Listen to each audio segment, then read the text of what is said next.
sous la botte de nos ennemis, des puissances énormes. Faut pas le prendre pour des idiots. Pourquoi a-t-on répété ici Ésaü son frère? Fausse adresse. 1000 €, ce qui me donne la bonne réponse. C'est le nom d'une monarchie du royaume d'Édom. La première fois de l'histoire où les nazis sont défaits. Mais c'est pas réalisable. Dieu a écouté la prière de Jacob. C'est vrai qu'on a payé un tribut énorme de 6 millions de juifs. Adolphe va mourir. Dans quelques secondes, il se tire une balle. Ville 300 villes. Extraordinaire. Dans l'histoire, allez voir le sale coup comme préparer ça. Du nom de Dieu, le nom ineffable, Yud Kevavke, valeur 26. Les Elishotes, avec leur barbe, leur perotte, investissent le consulat du Japon et eux-mêmes commencent à donner des visages. Et t'es 42, on a dit mais t'es complètement fou. On est en pleine Shoah. Ici, il y aura Yeshiva. M. Göring n'a pas été trop sensible d'envoyer des centaines de milliers de bébés dans les camps. Si c'est une cour martiale, c'est fusillade. En allemand, pour une fête, 1945. Ça fait 4000 ans qu'il existe. Hitler le voit. Dans les granges, les armoires, les greniers, les caves, qu'il n'y ait pas un qui échappe de peur que quoi. Ils ont compris comment nous on fonctionne.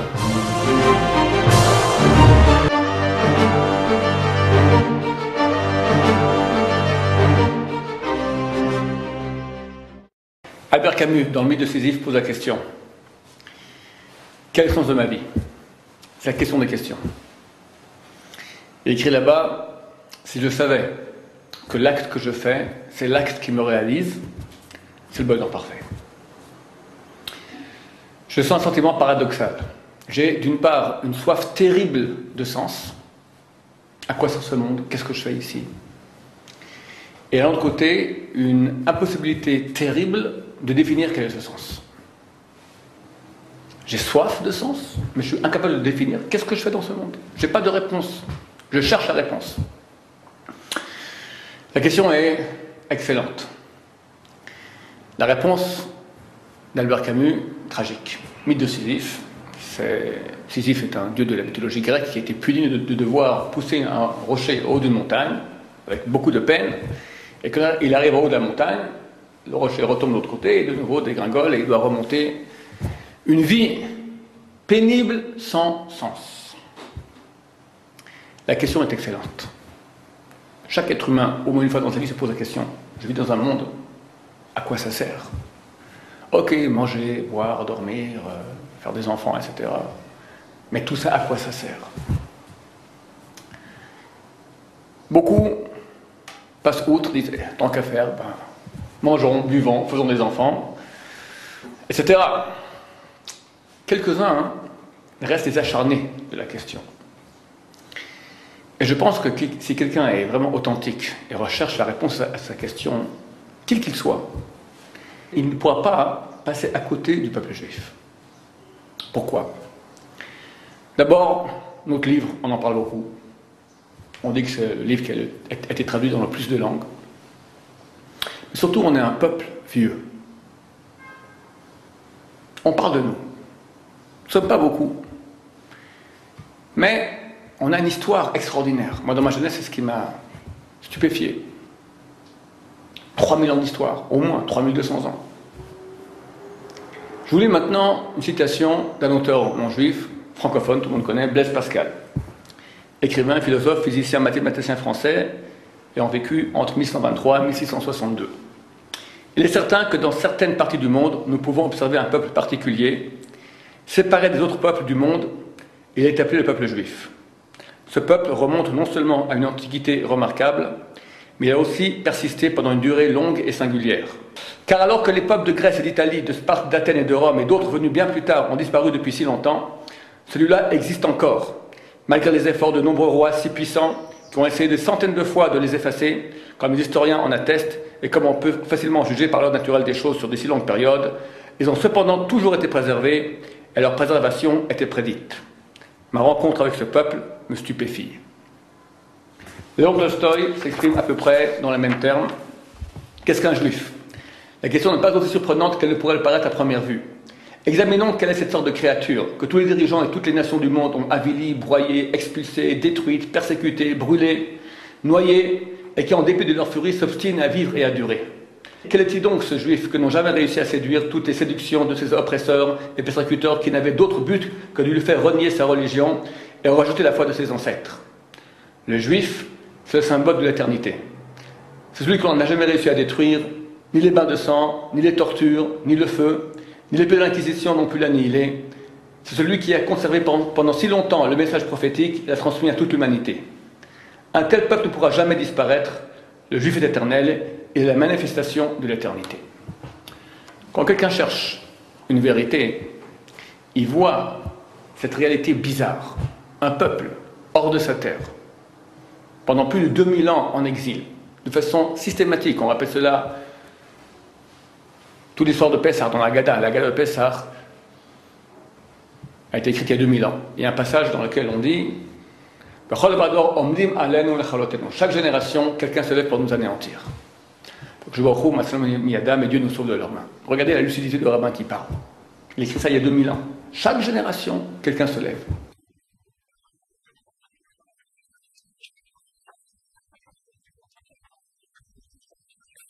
Et à tous les coups, c'est incroyable. Aujourd'hui, c'est levé un Ahmadinejad. Toutes les semaines, il vitupère.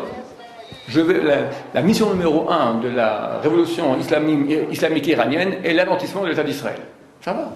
Qu'est-ce que je t'ai fait? Tu habites à 2000 km. Avant lui, Saddam Hussein, il est en guerre contre Bush, il envoie des scouts contre nous. Mais tu n'es pas en guerre avec nous, tu es en guerre avec les Américains. Qu'est-ce qu'on a à faire là-dedans? Avant Nasser, avant Staline, avant Hitler, avant les bolcheviks, avant les tsars, avant les cosaques, etc., etc. Chaque génération. Après tout, tous ces peuples, tous ces ennemis énormes, nous on est un petit peuple sans rien, on n'a pas d'armée il y a 60 ans. Sous la botte de nos ennemis, des puissances énormes, eux, patatras, disparaissent, et nous on est là. Comme ça, et ça a été écrit il y a 2000 ans. Et ça dure depuis 3000 ans, c'est ainsi. Quelqu'un il voit ça, il se dit, c'est pas normal. Le Talmud dit, Yaakov Avinu, Jacob le patriarche, l'Omet n'est pas mort. Le Talmud traité Ta'anit. Le Talmud objecte. Comment tu dis qu'il n'est pas mort? C'est marqué dans la Torah qu'il est mort, qu'on l'a momifié, qu'on l'a enterré, on a fait une oraison funèbre. Donc il est bel et bien mort. Répond la Gemara, le Talmud, de même que sa descendance n'est pas morte, lui n'est pas mort. Jacob, la personne en chair en os qui vivait il y a plus de 3500 ans, et il y a sa descendance. C'est-à-dire, nous sommes quelque part le peuple d'Israël et aussi appelé Yaakov Avinu. Et l'Omet, il est éternel. Il n'est pas mort, il est éternel. On va analyser un peu l'histoire de Jacob. Faisons un peu des récapitulatifs généalogiques de la famille. Le premier des patriarches, c'est Abraham. Abraham a 2 fils, Yitzhak et Ishmaël. Yitzhak a 2 fils, Esav et Yaakov. Dieu a conclu un pacte d'alliance avec Abraham, comme quoi de sa descendance sortira un peuple qui sera la manifestation du message de Dieu sur terre. Abraham transmet ce pacte d'alliance à son fils Yitzhak. Yitzhak doit transmettre ce pacte d'alliance à son fils aîné, Esav. Dans la prière, on aurait dû dire Dieu d'Abraham, Dieu d'Yitzhak, Dieu d'Esav. C'était lui qui était censé devenir le 3e patriarche. La Torah raconte qu'un beau jour, Esav rentre des champs, il est fatigué, il est affamé. Jacob a fait un bon plat de lentilles. Esav lui dit, passe-moi de ce plat de lentilles. J'ai faim. Jacob lui dit, ok, mais qu'est-ce que tu me donnes en contrepartie? Esav dit, tu sais quoi? Moi, ce truc-là, pacte d'alliance, être le peuple phare de l'humanité, être au service de Dieu, service sacerdotal, il faut prier, il faut étudier, tout ce qui est bon, c'est interdit, ça ne m'intéresse pas. Moi, je veux m'éclater, moi, je veux le monde, je veux profiter à pleines dents de la vie, les filles, m'éclater. Je te vends le droit d'aînesse. Jacob dit, t'es certain? Avec plaisir. Ok.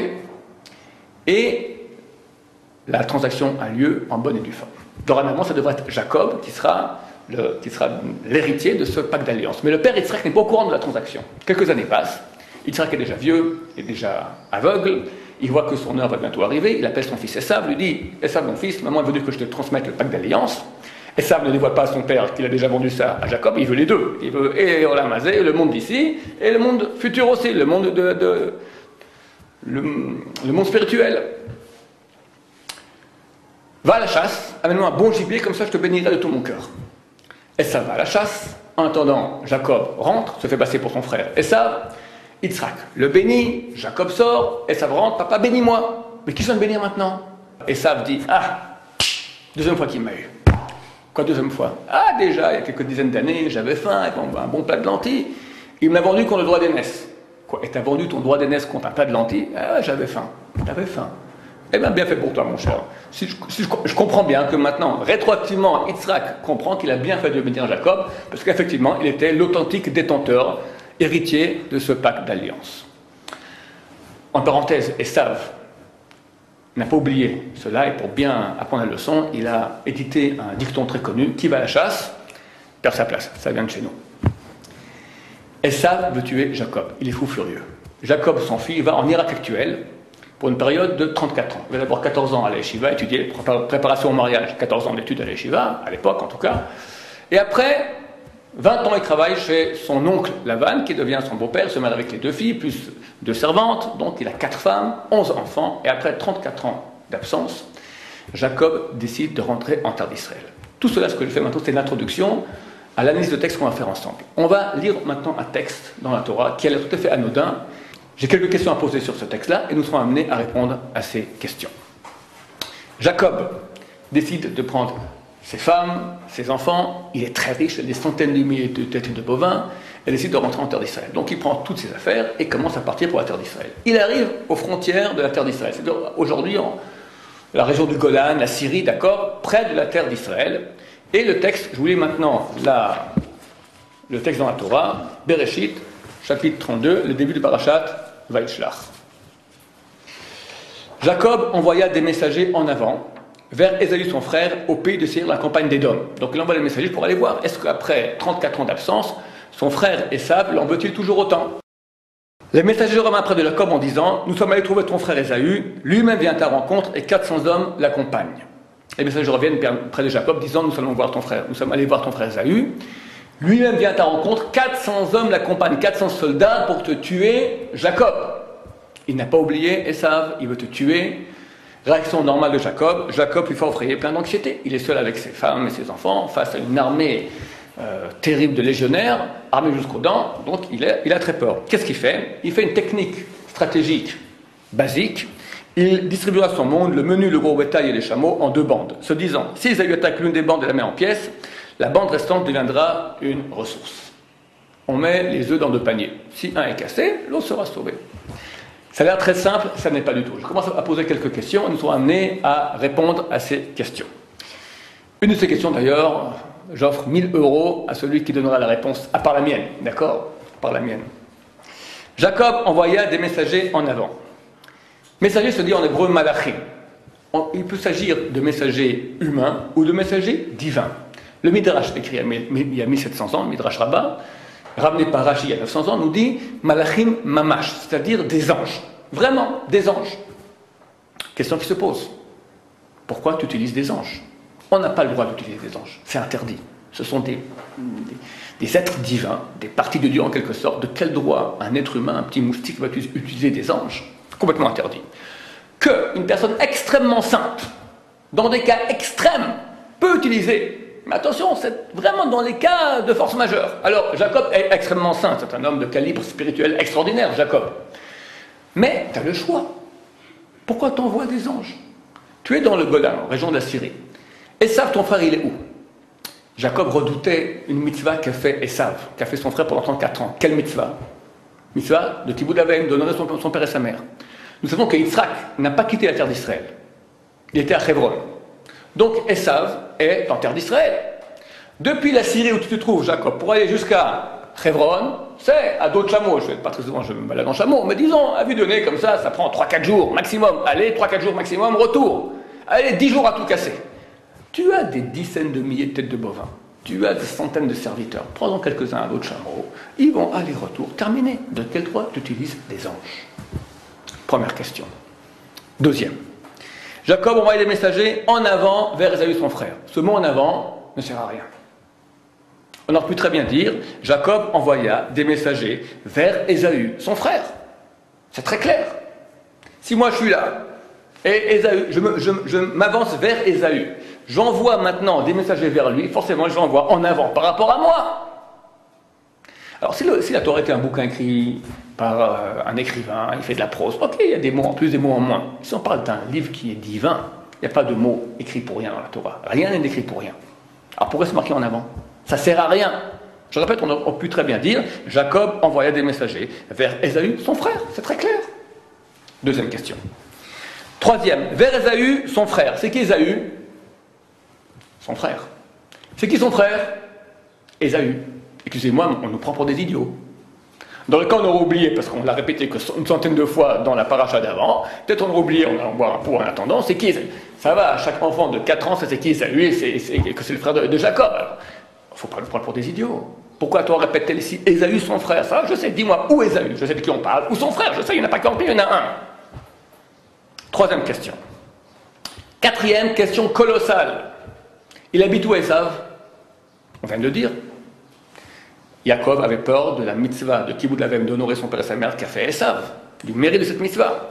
Donc il savait près de son père, Yitzhak, en terre d'Israël. Alors, il y a ici une chose tout à fait incohérente dans le texte. Jacob envoya des messagers en avant vers son frère au pays de Séir dans la campagne d'Édom. Rien à voir. Il n'est pas là-bas, Ésav. Le texte aurait dû continuer. Les messagers revinrent près de Jacob en disant: nous sommes allés trouver ton frère Ésaü, adresse inconnue. Fausse adresse. C'est pas possible. C'est une question colossale. Vous me direz: non, il est parti en vacances, peut-être 2-3 semaines là-bas. Impossible. Le texte de la Torah nous dit, chapitre 36, que la terre d'Israël étant, on est ici au chapitre 32. Chapitre 36, donc 4 chapitres plus tard, c'est marqué que la terre d'Israël étant insuffisante pour tous les troupeaux de Ésav, de Ésaü et de Jacob, Ésaü prit ses femmes, ses enfants, tous ses troupeaux, alla chercher une terre, il s'installa dans la terre de Séir, la campagne d'Édom. C'est que 4 chapitres plus tard qu'il va s'installer là-bas. Donc il est où? En terre d'Israël. Alors pourquoi t'envoies maintenant les anges à la mauvaise adresse? Quatrième question.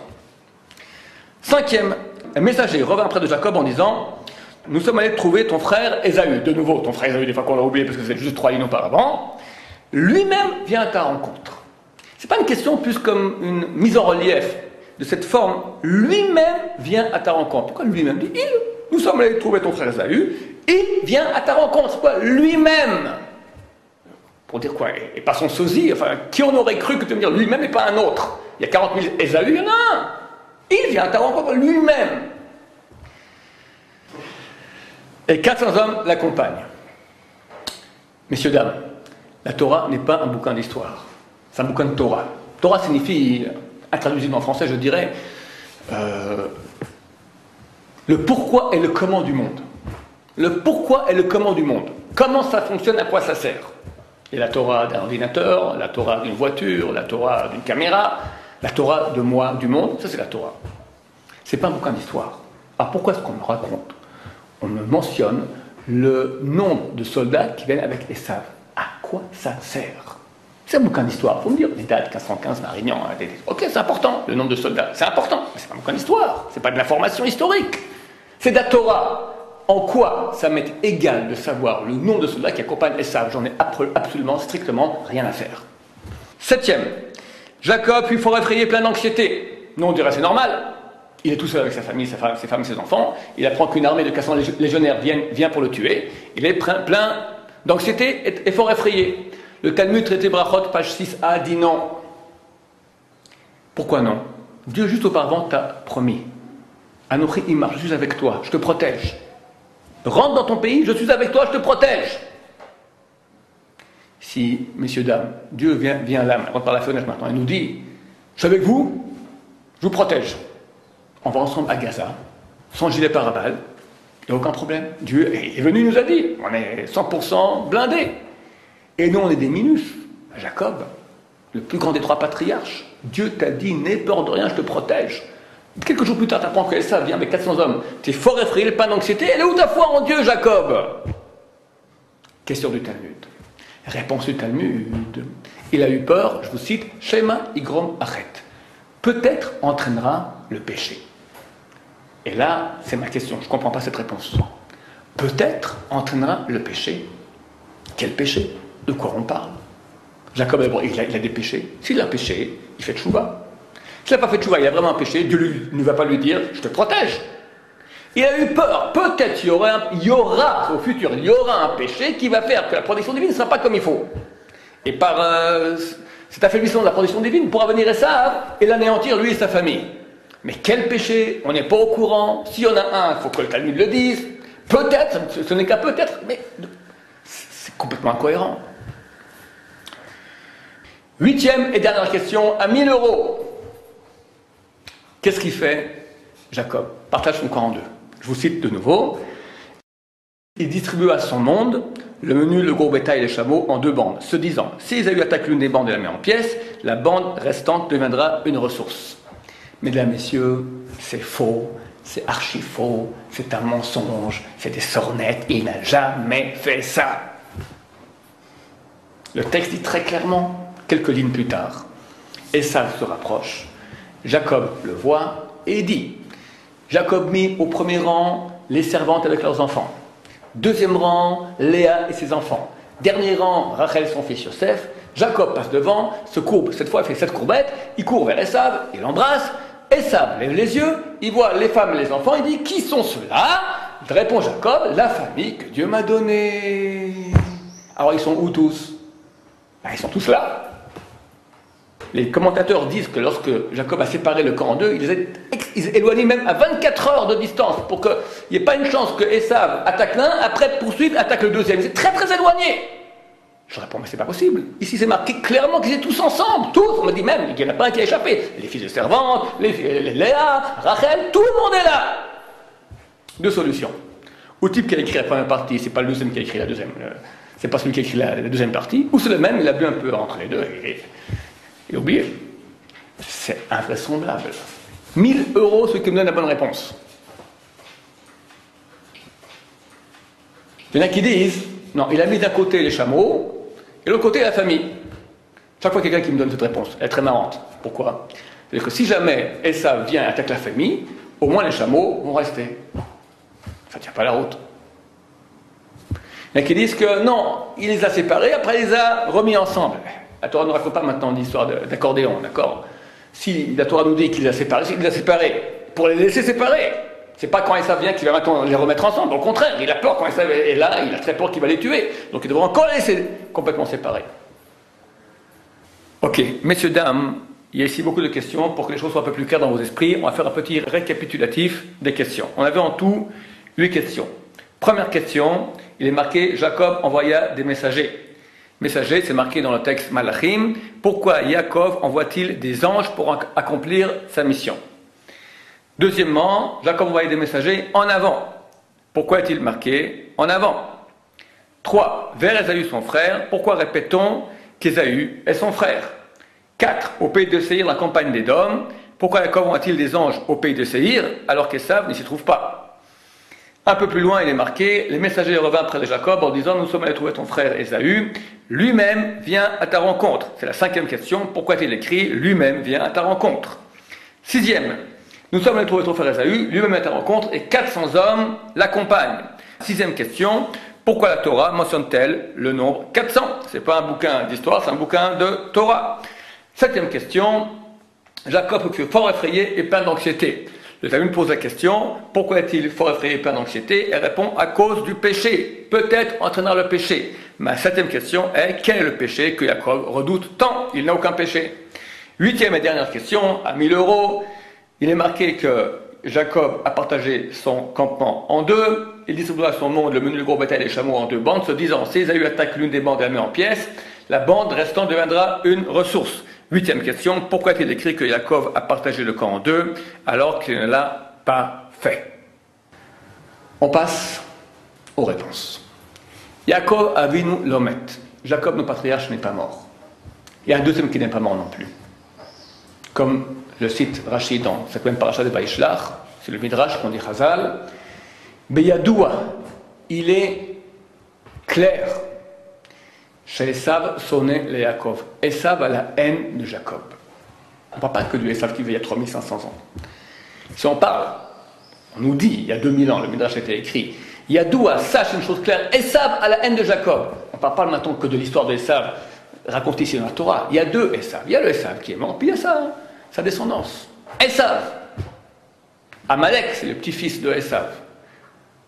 C'est marqué que tant que Amalek existe, alors le royaume de Dieu ne peut pas se dévoiler de façon totale. Amalek, Esav a la haine de Jacob. On a une Gemara Talmud c'est synonyme, qui a été écrite, donc je rappelle que le Talmud a été rédigé en 450 de l'ère chrétienne. Traité Megillah, page 6a et b. On voit ici le bas de la page 6a et le haut de la page 6b. Le Talmud a posé la question à propos d'un verset des psaumes du roi David, les Télim du roi David, qui ont été écrits par le roi David il y a environ 3000 ans, un peu moins, il y a environ 2800 ans. Et le sens de ce verset est un peu opaque. Et la Gemara, le Talmud, pose la question, quel est le sens de ce verset? C'est dans le chapitre 140 des Télim du roi David. Rabbi Tzrak a également dit, que signifie le verset? N'accorde pas, Éternel, les demandes des méchants, laisse point s'accomplir leur perfide dessein, ils s'élèveraient trop haut, Selah. Cela signifie, comme explique le Radak, à tout jamais. N'accorde pas, Éternel, les demandes des méchants. Qui sont ces méchants? Quelles sont leurs demandes? Laisse point s'accomplir leur perfide dessein. Quels sont ces perfides desseins? Ils s'élèveraient trop haut. Vers où? Selah, à tout jamais. Quel est le sujet traité? De quoi on parle? Réponse de la Gemara. Jacob a dit devant un saint béni soit-il. Donc en fait, le Talmud nous raconte que le roi David, il y a 2800 ans, raconte la prière qu'aurait fait Jacob il y a 3500 ans. Jacob prie à Dieu. Jacob a dit devant saint béni soit-il, souverain de l'univers, ne donne pas à Ésaü le mauvais désir de son cœur. Donc c'est quoi les demandes des méchants? Le méchant, le rachat, et c'est Esav à rachat, Ésaü le mécréant. C'est lui. Ne donne pas à Ésaü le mauvais désir de son cœur. Ne laisse point s'accomplir ses perfides desseins. Quels sont les perfides desseins d'Ésaü? Dit le Talmud il y a 1500 ans. Il s'agit de Germamia d'Édom. Qu'est-ce que c'est Germamia d'Édom? Édom, on sait dans toute la littérature juive, c'est l'Occident. Germamia, est-ce que c'est une marque de lessive? On ne sait pas. Rachi sur place, il y a 900 ans, nous écrit, c'est le nom d'une monarchie du royaume d'Édom. Une monarchie en Occident qui s'appelle Germamia. Ça vous dit quelque chose? L'Allemagne. Car s'il sortait, il détruirait le monde entier. Le Talmud nous dit que le roi David cite la prière qu'a fait Jacob il y a 3500 ans, qu'il prie Dieu, Dieu, je vois le sale coup comme prépare Esav pour la fin des temps, à la fin de l'histoire. Ça s'appelle Germamia d'Édom, l'Allemagne d'Occident. Car s'il sortait, il détruirait le monde entier. Effectivement, Adolf Hitler voulait être le dictateur du monde entier. Voulait avoir un Reich. Reich, c'est en allemand, c'est un royaume de 1000 ans. Le royaume éternel du mal. Il s'élèverait trop haut. Dieu retiens-les, sinon il s'élèverait trop haut. C'est là, à tout jamais. Le règne éternel du mal. Où et quand, messieurs, dames, a eu lieu la première défaite allemande de la guerre? Les gens répondent d'habitude, Stalingrad. C'est faux, Stalingrad c'était février 1943. La première défaite allemande de la guerre a eu lieu à El Alamein. C'était le 2 novembre 1942. Le général de l'Africa Corps du corps allemand, le général Rommel, est défait par son homologue anglais Montgomery. Les forces alliées, la première fois de l'histoire où les nazis sont défaits. Et comme c'est marqué dans le bouquin d'histoire, pas parce que les Alliés étaient plus forts que les nazis, il y a eu ce qu'eux appellent un heureux concours de circonstances. Nous, on appelle cela un grand miracle, que les tanks allemands, il y a un problème de coordination entre les tanks allemands et les camions d'essence. Les camions d'essence n'ont pas pu arriver à temps. Les tanks se sont retrouvés sans essence, immobilisés. Et ainsi, les Anglais, bien qu'ils aient perdu 8000 hommes dans cette bataille-là, ont réussi à vaincre les Allemands. En Israël, c'était la grosse panique. Ma mère est née à Jérusalem en 1936. Donc en 1942, elle avait 6 ans et quelques. Elle me raconte encore. En Israël, c'est la panique. On remplit les sacs de sable, on fait des bunkers, des fortifications. On dit dans quelques jours, les nazis sont là. Si les nazis gagnaient cette bataille, en quelques jours, les nazis étaient ici à Yerushalayim. Et c'était vraiment la fin. La clé du monde. Ils devenaient le maître du monde. Aux portes de Jérusalem, les nazis ont été arrêtés. Et de là, les Alliés ont repris. Ont repris toute l'Égypte, toute la Libye, toute la Tunisie, Sicile, Rome, vers Berlin. La fin de Berlin a commencé aux portes de Jérusalem. Les gens oublient ça. Il est clair qu'on n'a vécu une Shoah et que 6 millions de Juifs sont morts dans la Shoah. Ce n'est pas ce dont je veux traiter maintenant. Mais néanmoins, le rêve de Adolf Hitler d'être le maître du monde, d'avoir un Reich de 1000 ans, ne s'est pas réalisé. Dieu a écouté la prière de Jacob. C'est vrai qu'on a payé un tribut énorme de 6 millions de Juifs, mais néanmoins, aujourd'hui, nous sommes là, lui n'est plus. Dieu a écouté cette prière de Jacob. Ce qui est assez intéressant, c'est de voir qu'on parle ici de Germania d'Edom. D'abord, il faut savoir que Germania, c'est marqué ici dans le texte, avec 2 fois la lettre M, alors qu'il faut dire Germania, avec un N, pas avec un M. Pourquoi il y a une erreur ici? Tous les commentateurs, ici je vous en cite quelques-uns, le Gaon de Vilna, le Yabes, Rav Yaakov Emden, datant tous d'il y a 300-400 ans, nous disent Germania, à savoir Germania. Tout simplement la censure juive. Vu qu'il y avait quand même en Allemagne quelques dizaines de milliers de juifs, si c'est marqué dans le Talmud des juifs, tout le monde peut ouvrir, traité Megillah, page 6a, que les perfides desseins des mécréants, c'est le Saint-Empire romain germanique, tous les juifs avec leur Talmud au bûcher, ce qui n'est pas très agréable. Donc les juifs eux-mêmes ont corrigé la censure juive, et à la place de Germania, ils ont mis Germania. Comme ça, si jamais les Allemands viennent, c'est quoi? Ils disent non, c'est pas vous, vous êtes Germania avec N. On parle de Germania, c'est un peuple qui est déjà mort, qui n'existe pas, ça date d'il y a 3200 ans. Mais néanmoins, dans les textes auxquels n'ont pas accès les Allemands, les commentaires de Gaon de Vilna, du Rav Yaakov Emden, etc., c'est marqué Germania. Preuve en est que, par exemple, dans le traité Negaim de la Mishnah, quand on parle, par exemple, de grand blond, on parle là-bas de tache de lèpre qui touche un grand blond, alors on parle d'un Germoni avec un N, vu que ça n'a pas un contexte péjoratif, donc c'est marqué Germoni avec un N. Mais vu qu'ici il y a un contexte péjoratif, alors la censure juive a mis Germania. Nous savons qu'il n'y a pas d'autres pays en Europe ayant un nom qui ressemble à Germania, si ce n'est Germania, l'Allemagne. Néanmoins, il est intéressant de voir que nulle part dans la culture allemande, en tout cas la culture allemande nazie, on a vu une apparition du mot Germania. La capitale de l'Allemagne, c'est Berlin. Le pays s'appelle en allemand Deutschland, en français Allemagne, pas Germania, pas Germania. Mesdames, Messieurs, lors d'un séminaire il y a quelques années, je suis arrivé à la réception, il y avait le Figaro. J'ouvre comme ça pour voir, tac, page numéro 2, je vois une photo de Hitler, je regarde tout de suite. Voici l'article. Un article sur Albert Speer. Un documentaire de la chaîne publique ARD revient sur l'histoire de l'architecte de Hitler, Albert Speer, ou la fin du mythe du bon nazi. On croyait jusqu'à ce jour que c'était un bon nazi qui n'a rien fait de mal contre les juifs. Ce documentaire va dévoiler qu'en fait il était un collaborateur proche dans la construction d'Auschwitz, qui s'est beaucoup enrichi avec tous les matériaux, etc. C'était un nazi criminel comme les autres. Ce qui m'intéresse dans cet article, c'est ici, vers la fin de l'article, il est marqué la chose suivante. Remarqué dès 1933 par le dictateur pour son efficacité, il devient en quelques semaines l'un des proches de Hitler.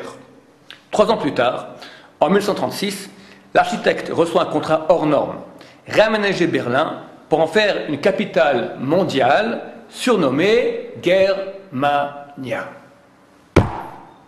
Ça veut dire que le rêve de Hitler, c'était Germania, capitale du monde, comme le Talmud le dit il y a 1500 ans. Yaakov Avinu Lomet, Jacob n'est pas mort, et Esav non plus n'est pas mort. Viadoua, et c'est une chose claire, Esav a la haine de Jacob. Il y a 3 semaines, mon fils me raconte que l'ancien grand rabbin d'Israël, le Rav Lau, a obtenu le testament de Hitler. Et il a montré un jour un grand tas de morts, un grand rabbin, qui en voyant cela a éclaté en sanglots.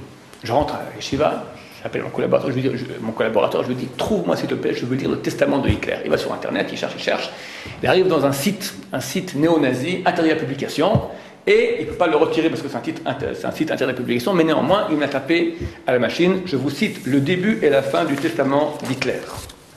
Adolf Hitler, mon testament politique. Plus de 30 années se sont écoulées depuis 1914 lorsque j'ai modestement servi en tant que volontaire au cours de la Première Guerre mondiale à laquelle le Reich a été forcé. Durant ces 3 décennies, l'amour et la loyauté à mon peuple ont dirigé toutes mes pensées, toutes mes actions et toute ma vie.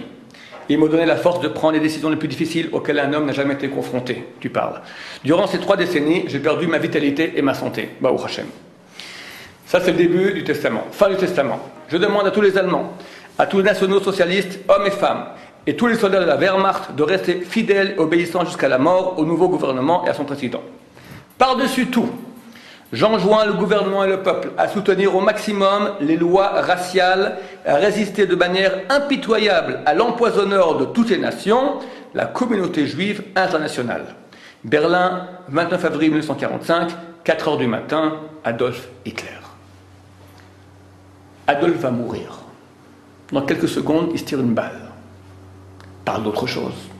Parle de la reconstruction de l'Allemagne qui est détruite. Parle de construction d'hôpitaux. Parle de rétablir l'économie.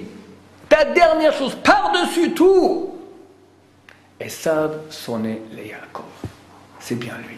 Ce même Esav qui revient. Version 1939.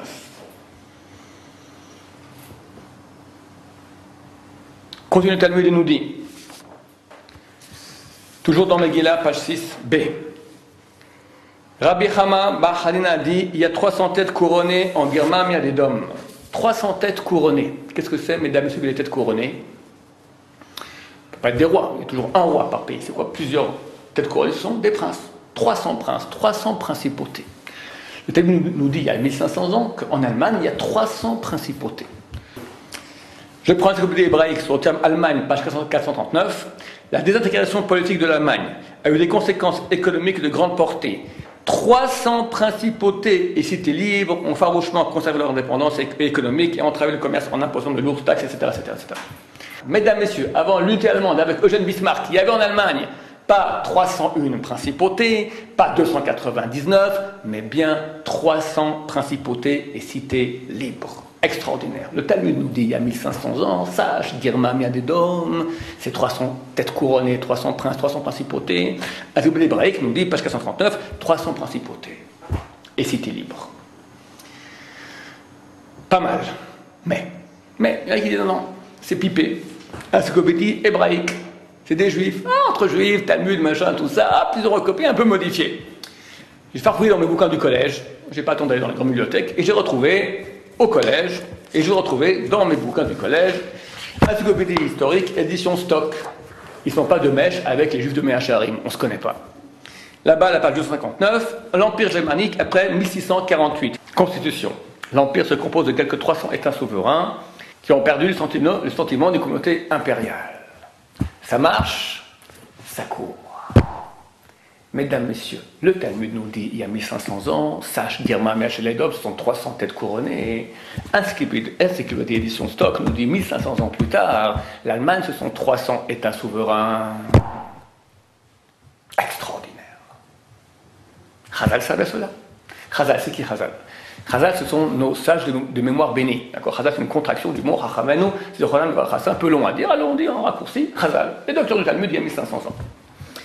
J'étais un jour dans mon lit, après la DAF. Vous savez qu'après la DAF, on a tendance comme ça un peu à s'endormir. Et je me disais comme ça, d'où Chazal? Ça veut dire il y a 1500 ans que l'Allemagne, Girmam Yadedom, c'est 300 États souverains. Ah, il faut le faire. On est à 1500 ans, je ne sais même pas s'il y a une Allemagne à l'époque. Comment savent-ils qu'à l'époque moderne, avant Eugène Bismarck, il y avait 300 États souverains? C'est quand même assez extraordinaire. Il est marqué Leka midi de l'or mesaboreta. C'est de l'araméen, ça signifie il n'y a rien qui n'est pas mentionné au moins en signe dans la Torah. Ça veut dire, Chazal nous dit que Dieu, avant de créer le monde, il a pensé le monde. La pensée du monde, c'est la Torah. C'est marqué que Dieu a regardé la Torah et il a créé le monde. Donc c'est le plan du monde. Tout ce qu'il y a dans le monde, il y a dans le plan, tout ce qu'il y a dans le plan, il y a dans le monde. Donc en fait, d'après Chazal, tout ce qu'il y a dans l'histoire est marqué au moins en signe dans la Torah. Je me suis dit, est-ce qu'il y aurait un signe dans la Torah comme quoi le pays, l'Allemagne posséderait 300 États souverains? Ça m'a fait tilt. Je me suis dit, comment c'est marqué ici? C'est marqué, Jacob dit, sauve-moi des perfides desseins. Je vous relis le texte dedans. Souvent de l'univers, ne donne pas à Ésaü le mauvais désir de son cœur, ne laisse point s'accomplir ses perfides desseins. Il s'agit de Girmam Yadedom. Donc les perfides desseins de Esav, qu'est-ce que c'est? Girmam Yadedom, son pays. C'est un pays, Girmam Yadedom. Edom, on sait, c'est l'Occident, Girmam Yadedom, une monarchie. Quel est le pays de Esav?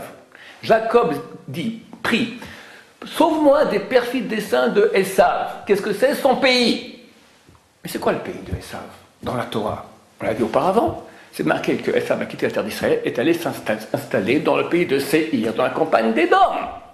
Donc Séhir, c'est Germania, notre façon d'appeler. Maintenant, Seir, comment est-ce qu'on écrit Seir en hébreu? Sin, Ain, Yud, Resh. Vous savez qu'en hébreu, on n'a pas de chiffres. Chiffres 1, 2, 3, 4, 5 sont un chiffre arabe.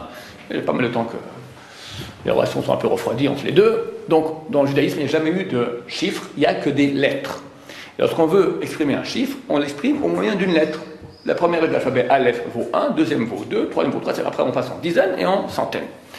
Combien ça vaut? Sin, 300. Que signifie en hébreu le mot Ir? Ir, ville, 300 villes. Extraordinaire. Donc, rassemblons tout simplement dans le nom de la Torah, le nom du pays des sages, c'est 300 villes. Donc, ils ont des villes, il y a 300 cités libres, 300 principautés. Si ce que je dis est vrai, je commence à voir un fil conducteur pour la réponse à toutes les questions que j'ai exposées auparavant. On a posé la question. Jacob envoya des messagers en avant vers Ésaü son frère au pays de Séir, la campagne d'Édom. Première question, pourquoi est-ce que tu envoies des messagers des anges? Envoie des serviteurs à d'autres chameaux. Deuxième, quel est ce mot en avant? Il ne sert à rien. Troisièmement, mauvaise adresse au pays de Séir, la campagne d'Édom. Réponse. Jacob envoya des anges en avant dans l'histoire, dans le futur, pour envoyer des serviteurs à d'autres chameaux dans le futur. Donc il envoie des anges en avant dans l'histoire. Allez voir le sale coup comme préparer ça pour la fin des temps, Berlin 1939. Ou la bonne adresse, Seir. Édom, c'est l'Occident, au pays de Seir, le pays des 300 villes, l'Allemagne.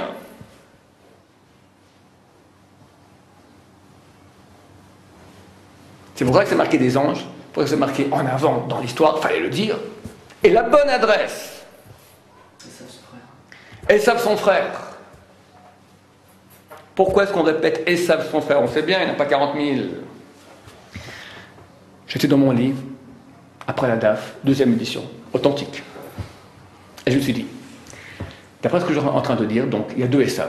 Il y a Esav, il y a 4000 ans, et il y a Esav moderne, Adolf Hitler. Est-ce qu'il y a un rapport entre Esav, il y a 4000 ans, et Adolf Hitler? Je cherche, je ne trouve pas. Du coup, ça m'a fait tilt.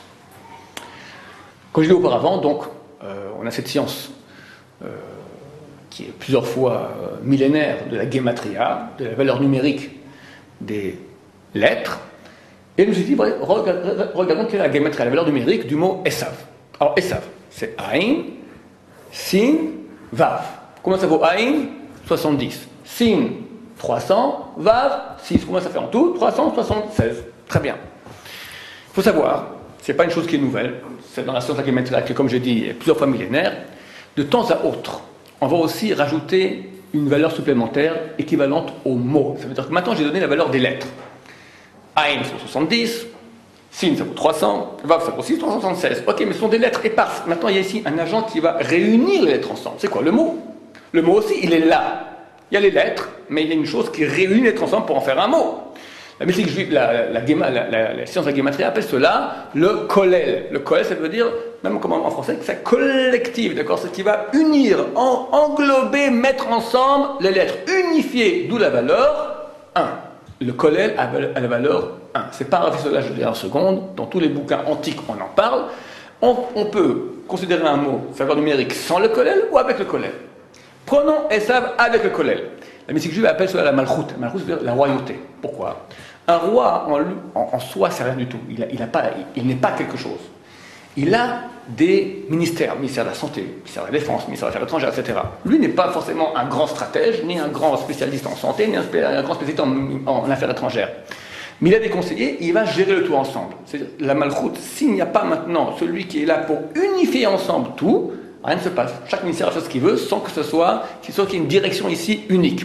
Ce qui va unifier la direction du pays, c'est le roi. Donc on appelle cela le 1, ce qui fait le mot, qui va réunir ensemble les différents agents du mot, les différentes lettres, ça s'appelle la malchoute, sa valeur 1. Donc, et ça avec la valeur, avec le kollel, ça vaut 377. Très bien. Adolphe. Adolphe. A, Aleph, ça vaut 1. Dalet, ça vaut 4. Vav, ça vaut 6. Lamed, ça vaut 30. P, ça vaut 80. Ensemble, combien ça fait? 121. Avec le kollel, 122. Hitler. Hey, ça vaut 5. Yud, ça vaut 10. Tet, ça vaut 9. Lamed, ça vaut 30. Resh, ça vaut 200. Ça nous fait en tout 254. Avec le kollel, combien ça nous fait? 255. 255 plus 122, ça nous fait 377. Esav égale Adolf Hitler, pile poil. Exactement. Extraordinaire. Donc ça va exactement dans le sens de ce que nous sommes en train de dire. Jacob envoya des messagers, des anges, en avant dans l'histoire, vers la bonne adresse, Séhir, le pays de 300 villes, Berlin 39, vers qui? Ésaü, son frère. Ésaü, il faut lire à la place Adolf Hitler. Ésaü, c'est 377, ça veut dire il faut lire à la place Adolf Hitler, son frère, pour me dire. Ne crois pas que se lève un beau jour un homme, et comme ça, en passant, il peut tuer 6 millions de juifs. C'est qui celui-là? C'est pas n'importe qui. C'est son frère, c'est ton frère qui revient version 39. Le même qui était il y a 4000 ans, il revient à version 39. C'est Esav, ton frère. Donc on te répète, c'est Esav, ça veut dire Adolf Hitler. Il faut voir dans le mot Esav égale Adolf Hitler, ton frère. Pour me dire, c'est Esav. Les messagers revinrent près de Jacob en disant, nous sommes allés trouver ton frère Ésaü, de nous ton frère Ésaü, donc Adolf Hitler. Lui-même vient à ta rencontre. Pourquoi lui-même? Lui-même, de ses moines, le même. T'imagines comment t'es Esav? Qui aurait cru qu'il avait une moustache comme ça, comme Hitler, hein? Ben voilà, c'est le même. Peut-être qu'il était barbu à l'époque, je ne sais pas. C'est le même. La même âme en tout cas. Et 400 hommes l'accompagnent. C'est quoi ce 400? Pour répondre à ces questions, je dois faire une petite introduction à des notions de mystique juive basiques. Dieu, voulant nous donner le cadeau le plus grand qu'il puisse y avoir, être, voulait nous donner le libre arbitre. S'il n'y a pas de libre arbitre, tu es programmé, tu n'es pas. Tu n'es rien, tu n'es qu'un robot. Pour être, il faut qu'il y ait libre arbitre. Pour qu'il y ait libre arbitre, il faut qu'il y ait le choix entre le bien et le mal. C'est pour ça que Dieu a créé dans le monde des forces de bien très puissantes, des forces de mal très puissantes aussi. Je dirais même, les forces de mal sont beaucoup plus nombreuses que celles de bien. Parce que le bien, il a la vérité. Un peu de vérité peut faire disparaître beaucoup de mal. Donc il faut qu'il y ait beaucoup de mal pour qu'on ait vraiment un libre arbitre. S'il y avait à égalité du bien et du mal, qui irait choisir le mal? Personne. Donc il y a très peu de bien pour beaucoup de mal. La mystique juive va symboliser les forces du bien par la lettre Aleph. Aleph, valeur numérique combien? 1. Qui est 1 par excellence? Dieu. La sainteté, le bien. On écrit Aleph ainsi. Un Yud en haut à l'endroit. Ensuite, une barre, c'est un Vav penché. Ensuite, un Yud en bas à l'envers. Combien ça vaut Yud? 10. Vav, ça vaut 6. Yud, ça vaut encore 10. Ça fait en tout 26. Valeur numérique du nom de Dieu. Le nom Nefab, Yud Ke Vav Ke, valeur 26. Même au niveau de la prononciation de la lettre. Aleph. En français, les lettres n'ont pas de nom. C'est l'expression d'un son. ABCD, c'est l'expression d'un son. C'est pas un nom. En hébreu, les lettres ont un nom. A, on dit Aleph. B, on dit Bet. G, on dit Guillemets. C'est pas pour rien, c'est un sens profond. Quel est le nom de la lettre Aleph? A, L, F. C'est 3 lettres. Aleph, Lamed, P. Aleph, ça vaut 1. Lamed, ça vaut 30. P, ça vaut 80. En tout, combien ça nous fait? 111. Ça veut dire 1 au niveau des unités, 1 au niveau des dizaines, 1 au niveau des centaines. Vous savez qu'en hébreu aussi, il n'y a que des consonnes qu'on écrit, les voyelles ne sont pas marquées. On peut lire Aleph. Aleph, ça vaut 1000. C'est-à-dire que l'unité partout. Bien qu'il y ait une multitude de détails dans le monde, toutes sont englobées par l'unité de Dieu. Dieu est un. Donc Aleph égale 1. La mystique juive va expliquer aussi la forme de la lettre. Pourquoi est-ce que le Yud en haut il est à l'endroit? Pourquoi un Vav et après un Yud ici en bas à l'envers? On va expliquer ainsi. Le Yud en haut correspond à la source. Il y a le monde d'en bas et le monde d'en haut. Le monde d'en haut, c'est la source spirituelle de chaque chose. Chaque chose dans ce monde-là, il y a une source spirituelle. Tu prends un corps mort, qu'est-ce qui fait qu'il soit vivant? Il y a de la vie. D'où vient la vie? Qu'est-ce que c'est? Personne ne sait au niveau physique. C'est une chose métaphysique. La physique comme métaphysique. Le monde métaphysique, le monde d'en haut, est représenté par la lettre Yud, qui est la première lettre du nom de Dieu. Pour dire que dans le monde métaphysique, dans les mondes que nous ne percevons pas, Dieu est le maître. Il est à sa place, à l'endroit. C'est le maître du monde très clairement. Vav, on va descendre 6 étapes, 6 cieux. Mais la mystique juive va dire 6 sphères. Arriver dans le 7e, c'est notre monde à nous. Notre monde, c'est le 7e. Il est géré par 7. Dieu crée le monde en 6 plus 1, 7 jours. C'est pas 7 jours, le Zohar va dire par 7 le monde est créé. Alors vous verrez que dans le monde entier, taille dans les tribus les plus éloignées des fins fonds, des contrées primitives, s'ils ont une notion de temps, ça sera toujours une semaine de 7 jours. Il n'y a pas de culture dans le monde qui a une semaine qui fasse 6 jours ou 8 jours. Il y a eu une tentative lors de la Révolution française de faire une semaine de 10 jours. Ça n'a pas tenu. Ça n'a pas tenu. Dans le monde entier, depuis toujours, 7. Pourquoi? Parce que le monde est géré par 7. Cette partie-là correspond à notre monde, 7e. Là-bas, le Yud apparaît à l'envers. Pourquoi? Yud, qui correspond au nom de Dieu, est là. Dieu est là, mais à l'envers. C'est-à-dire que c'est un monde d'illusion, monde de mensonges. Tu peux dire Dieu n'existe pas, rien ne se passe. C'est des sornettes tout ça, ça n'a jamais existé. Rien ne se passe. Dieu te donne la vie, au même moment tu peux maintenant tout nier, rien ne se passe. C'est un monde d'illusion, un monde de mensonges, le monde à l'envers. Plus tu es magouilleur, plus tu fais de la vente, plus tu réussis. Plus tu es honnête, bien, plus c'est plus dur de réussir dans ce monde de mensonges. Donc, cette lettre Aleph qui veut nous montrer comment, depuis la sainteté, le bien descend dans ce monde, va nous montrer, sache, en haut, sa source du bien, il est à l'endroit. Ici, le bien, il est là, mais il est à l'envers, il est très dur à trouver. Ça, c'est le Aleph, la lettre qui représente le bien. Le mal, la tout mal, les forces d'impureté vont être à l'antipode du Aleph, les plus éloignés de la sainteté. Quelle est la plus éloignée du Aleph? C'est le Taf, dernière lettre de l'alphabet. Taf. Combien ça vaut Taf à l'heure numérique? 400. 400. 400 dans tous les écrits juifs, que ce soit la Bible, que ce soit le Talmud, les Midrashim, le Zohar, etc. 400 équivaut aux forces du mal. Le mensonge, le mal. On voit Ésaü qui va avec 400 hommes. Le peuple juif qui va en Égypte, 400 ans d'esclavage. Abraham qui va acheter le caveau de Marpella pour la somme de 400 shekels. Pourquoi il doit retirer ça aux forces du mal, de payer le tribut? 400. De qui il achète ça? De Ephron. Ephron, dans le texte c'est marqué son va, valeur numérique, 400. C'est le maître des forces du mal à l'époque. On voit que le roi David part en guerre contre Amalek. Amalek, c'est le substrat du mal. Il prend avec lui 600 hommes. La Bible raconte que 200 restent au campement. Combien partent en guerre contre Amalek? 400 hommes. 400, c'est donc la force de frappe contre le mal. Il tue tous les Amalécites, sauf 400 qui s'enfuient. Dans le Talmud, il y avait un rabbin qui avait des tonneaux de vin. Tous sont tonneaux au vinaigre. Combien il avait de tonneaux? 400. Un autre rabbin qui a vu une femme qui était habillée de façon impudique, il vient dans le marché comme ça, il déchire sa robe, manque de peau, c'est pas une juge, il a dû payer une amende de 400 shekels. D'ailleurs en France, comme on dit, je fais les 400 coups. Pourquoi on dit 400? On dit 500, on dit 300, ça vient de chez nous aussi, d'accord. 400 c'est les 400 coups, c'est vraiment toutes les forces du mal. Donc ici on commence à comprendre que Esav vient avec 400 hommes qui l'accompagnent, toutes les forces du mal. Mesdames, messieurs, j'étais dans mon lit, après la DAF, dernière édition, 3 fois ça m'est arrivé. Et je me suis dit, 400. Est-ce qu'on voit chez Adolf Hitler quelque chose qui a à voir avec ce 400, les 400 forces, les 400 hommes, toutes les forces du mal qui viennent avec Hitler? Ça m'a fait un titre supersonique. Je me suis dit comme ça, dans les forces du mal, il y a aussi une source métaphysique. C'est impossible que quelqu'un vienne, Adolf Hitler ou Staline ou n'importe quel grand dirigeant du mal qui fasse des massacres comme il fait sans qu'il soit aidé par les forces spirituelles. Il y a des forces métaphysiques de mal terribles qui sont en haut et qui aident les véhicules de ces forces qui sont les Staline ou les Hitler.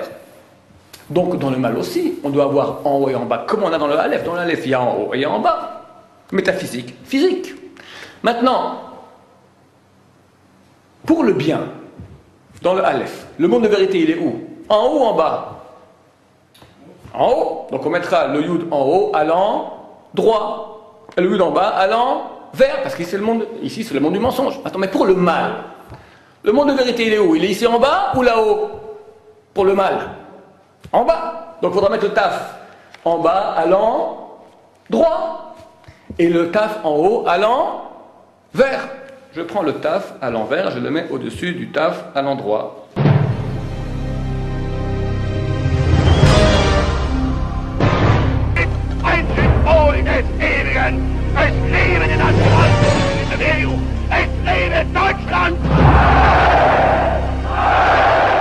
Les 400 hommes qui viennent avec Esav, toutes les forces du mal. Attention, c'est bien ainsi que la croix gammée des nazis, qui est la composition d'un taf à l'endroit et d'un taf à l'envers. À ne pas confondre avec la swastika hindoue, qui est un signe religieux bouddhiste, dans lequel plus aucun taf n'apparaît, parce que la croix gammée est à l'envers. Jacob fut fort effrayé, plein d'anxiété. On comprend. Il voit ça. Il voit qu'il est un petit peuple. Shema Gromachet. Le Talmud pose la question, pourquoi tu es fort effrayé, plein d'anxiété? Le Talmud répond, j'ai peur, peut-être entraînera le péché. De quel péché on parle? Il n'a pas de péché, Jacob. Réponse, il y a 2 Jacob. Il y a Jacob en chair en os, il y a 4000 ans. Il y a Jacob actuel, Jacob ben Lomet qui n'est pas mort, le peuple d'Israël. Jacob voit le peuple d'Israël avant la Shoah. la catastrophe, l'assimilation, tous les mouvements socialistes qui vont nier, dans le peuple juif, qui vont nier Dieu. Il se dit, mais qu'est-ce qu'on va opposer aux forces du mal qui viennent nous attaquer, les 400 hommes? Il fait fort effrayer, pas d'anxiété. Le Talmud pose la question, pourquoi? Réponse, il a peur, peut-être entraînera le péché. Ce n'était pas forcé que le peuple juif se comporterait mal, mais il a vu, il y a des chances que mon peuple, après 2000 ans d'exil, soit essoufflé, ne pratique plus la Torah comme il se doit. Au moins, il faut des mérites à opposer à Esav, aux forces du mal. Il fut fort effrayé, plein d'anxiété, comment mon peuple tiendra? On pose la question, alors c'est quoi maintenant? Il a séparé son camp en deux. On voit qu'il n'a jamais fait. Réponse, il y a deux histoires. Il y a 4000 ans, il n'a jamais séparé. Quand le texte dit très bien, il est mis au premier rang, il a mis les sermons avec leurs enfants, Léa, Rachel, etc. Lui passe devant, ils sont tous ensemble. Là, on parle de ce qu'il a fait pour Berlin 39. Yaakov, qui est Yaakov? Quand la Torah parle la première fois de Yaakov, elle dit Ishtam Yoshev Ohalim, un homme parfait assis dans les tentes, un étudiant en Torah. Les tentes, c'est les yeshivot, le monde de l'étude de la Torah. La Torah d'Israël. Le verset dit Titen Chesed l'Avraham, Titen Emet Yaakov, Chesed l'Avraham. Emet Yaakov, c'est la vérité, ça veut dire la Torah. Chesed, Abraham, c'est le Chesed. Chacun des patriarches, il a un attribut. Celui de Jacob, c'est l'étude de Torah. C'est ça sa spécialité. Ishtam Yoshev Ohalim, un homme parfait qui étudie dans les tentes. Esav veut attaquer le monde des yeshivot, veut attaquer les grands de la Torah. Il sait que la direction spirituelle, c'est par ça qu'Am Israël survit depuis 4000 ans. Si Esav attaque l'un des camps, le met en pièces, l'autre sera une ressource. En novembre 1939, il y a eu un pacte de non-agression secret entre l'Allemagne et la Russie. Ce pacte a été appelé par l'historien le pacte Ribbentrop-Molotov. Ribbentrop, c'était le ministre des Affaires étrangères allemand, Molotov, ministre des Affaires étrangères russe. Ce pacte de non-agression décidait que l'Allemagne, voulant avoir les mains libres pour pouvoir attaquer la France, la Belgique, éventuellement l'Angleterre, sans avoir un front avec la Russie, que l'Allemagne et la Russie se partageaient en deux la Pologne. La Pologne Est serait destinée à la Russie et la Pologne Ouest à l'Allemagne. Uniquement Vilna, une ville polonaise, avec la région, restait une enclave qui n'appartenait ni à la Pologne, ni à la Russie, ni à l'Allemagne. Vilna était à la base lituanienne et la Pologne a conquis Vilna à Lituanie. La Lituanie à l'époque n'existait pas. Ce pacte Molotov-Ribbentrop fixait qu'on restituait Vilna et sa région à la Lituanie. Ce pacte a tenu bon depuis novembre 1939 jusqu'à juin 1940, pendant 10 mois. Pendant 10 mois, alors que toute l'Europe est à feu et à sang. Une région appartient à personne, en paix. Ni Pologne, ni Allemagne, ni Russie. Vilna, avant la guerre, était appelée Jérusalem de l'Europe, par rapport à la profusion de yeshivot qu'il y avait. Bien que, comme j'ai dit auparavant, la situation spirituelle en Europe était lamentable et des millions de juifs s'assimilaient, Vilna aussi était une ville où il y avait beaucoup d'assimilation. Mais néanmoins, il y avait pas mal de yeshivot. Et par rapport au reste de l'Europe, c'était considéré comme la Jérusalem de l'Europe. Les rabbanim, apprenant qu'à Vilna, il y a une certaine sécurité, tous essaient de s'enfuir et arriver à Vilna. J'ai donné ce cours il y a quelques mois en Belgique. S'est levé quelqu'un dans la salle, un certain monsieur Goutte, etc., point de suspension, qui m'a dit que son père habitait Vilna à cette époque. Il était citoyen hollandais, ses parents habitaient la Belgique, mais il a été envoyé en yeshiva à Vilna. Sa mère lui a écrit de Belgique, ne reviens pas en Belgique, les nazis sont ici, il n'y a plus rien à faire ici, essaie de t'enfuir. Ils étaient 5 citoyens hollandais, dont un des 5 était le consul hollandais. C'était pas son seul job, parce que pour 5 citoyens, pas grand-chose à faire. Il était représentant de la firme Philips à l'époque, en Lituanie, en Pologne. Monsieur Goutte va voir son ami, le consul, lui dit, écoute, je suis juif, j'ai un problème, les nazis vont seulement rentrer ici, est-ce que je peux m'enfuir? Est-ce que tu pourrais me donner un visa d'émigration pour une des concessions hollandaises, au Curaçao, enfin quelque chose comme ça, au bout du monde? Son copain hollandais lui dit, aucun problème, il faut simplement que tu me donnes un visa de transit par un pays étranger, par exemple le Japon. Va voir ici le consul du Japon, on va le voir, s'il accepte, moi je te fais le visa d'émigration. Monsieur Goutte va voir le consul du Japon qui accepte. Ok, il est tout content. Maintenant, il a un tampon d'immigration, il est sauvé. Je dis, mais je ne suis pas tout seul. J'ai ma classe, on est 20 dans ma classe. Il va voir son copain hollandais. Est-ce que tu acceptes de le faire aussi pour mes copains de la classe? Il dit, si le japonais est d'accord, je suis d'accord. Le japonais, il est d'accord. Il a eu 20 visas d'immigration. Après, ils se sont dit, non, il n'y a pas que nous. Mesdames, messieurs, 5000. 5000 visas d'immigration ont été donnés par un des, on appelle Chassid Umot Haolam, un des pieux parmi les nations, ce consul du Japon. À l'époque, ce n'était pas des tampons, il fallait écrire à la main le visa. Il écrit à la main les visas pour les 5000 élèves. Il n'arrive pas tout seul. Il reçoit des télégrammes de Tokyo. Arrête de donner des visas, tu as déjà donné beaucoup trop de visas d'immigration. Il désobéit aux ordres, il continue à donner des visas. Il dit aux Bahouri Yeshivot, aux élèves des Yeshivot, écoute, je suis tout seul, venez m'aider, vous êtes 5000. Les élèves des Yeshivot, avec leur bab, leur péote, investissent le consulat du Japon et eux-mêmes commencent à donner des visas sur leur propre passeport. Et ainsi, en quelques jours, y compris un jour de Shabbat, 5000 étudiants des Yeshivot quittent Vilna par le transsibérien. Ils vont traverser toute la Russie. Par exemple, la Yeshiva de Mir. La Yeshiva de Mir, qui à l'époque contenait 200-300 élèves, va arriver à Shanghai. Ils vont passer toute la guerre, la Seconde Guerre mondiale, à Shanghai. Après Shanghai, ils vont arriver à Jérusalem. Aujourd'hui, Mir est la plus grande yeshiva du monde, contenant environ 6000 élèves. Le Rav Shach, le Rav de Brisk, le Rav Kahanman. Le Rav Kahanman arrive en 1942. Été 42, il arrive à Bnei Brak. Il voit une dune de sable. Il dit, ici je construis la yeshiva de Ponovitch. Au nom de la yeshiva qui est détruite maintenant par les nazis en Pologne, Ponovitch. Je reconstruis Ponovitch, version Bnei Brak israélienne. Été 42, on a dit, mais t'es complètement fou. On est en pleine Shoah. Ici, il y aura une yeshiva. Aujourd'hui, il y a, mesdames et messieurs, la deuxième plus grande yeshiva du monde, Ponovitch, quelques 4000 élèves.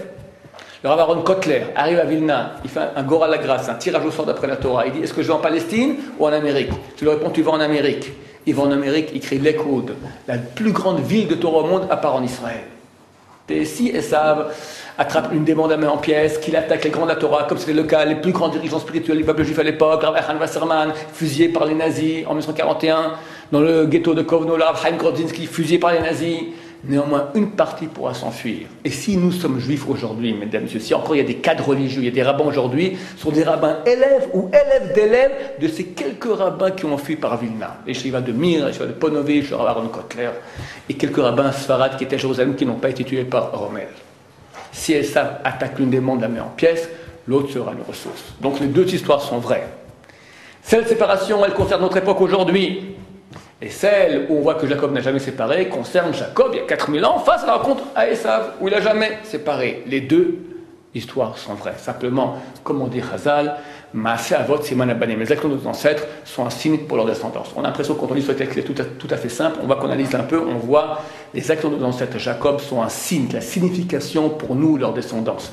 Yaakov Avinu lo maître. Yaakov n'est pas mort, c'est nous la descendance qui vivons ce que Jacob a vécu il y a 4000 ans, version 20e siècle. On passe à un autre analyse de texte, un passage de la Megillat Esther. La Megillat Esther, c'est le texte que nous lisons le jour de Purim. Le jour de Purim est une fête juive qui se fête au mois de mars, qui raconte la victoire des Juifs sur leurs ennemis il y a 2500 ans, en Perse. Le roi de Perse, l'empire, le chef de l'empire perse s'appelle Assuréus, et il a un second qui s'appelle Haman, qui est un descendant de Amalek, Haman à Agagi. Agag était le roi de Amalek, descendant direct du roi de Amalek. Ce Haman est un antisémite, il a la haine du peuple juif, il achète pour la somme modique de 750 000 kilos d'argent le droit de tuer le peuple juif. Le roi accepte, et un édit part, comme quoi, en une date, la date du 13 du mois de Hadar, tous les juifs, femmes, vieux, enfants seront exterminés. Pire que Hitler, en un seul jour, plus aucun juif dans tout l'empire. À l'époque, tous les juifs habitaient l'empire perse, donc c'était vraiment un pogrom généralisé, et personne n'aurait survécu. Grâce à Dieu, un miracle extraordinaire a lieu. La reine, personne ne savait, la reine Esther est juive.